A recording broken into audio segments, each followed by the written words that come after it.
يا جماعة ساعات كتير بنتعامل مع بيانات ممكن تكون مش كاملة، زي لما يكون عندي اوبجكت وجواه اوبجكت تاني وممكن التاني ده ما يكونش موجود أصلا. لو حاولت أوصل لخاصية جواه باخد ايرور مزعج جدا cannot read properties of undefined. لكن في حل سحري في جافا سكريبت بيخلي حياتنا أسهل بكتير، الاوبشنال تشيننج أو علامة الاستفهام والنقطة.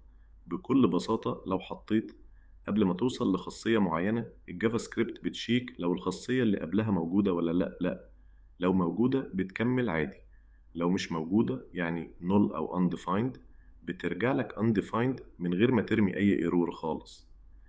شوف هنا اليوزر الأولاني عنده أدرس فبترجع لنا الستريت عادي، لكن اليوزر 2 ما عندوش أدرس، فبدل الايرور بنشوف undefined في الكونسول.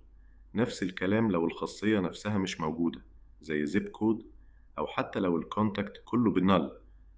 والميزة دي مش بس للخصائص، ممكن تستخدمها مع الدول كمان. لو الدالة موجودة بتشتغل، لو مش موجودة بترجع undefined بأمان. كده الكود بتاعك بيبقى أنظف وأكثر أمانا. جربوها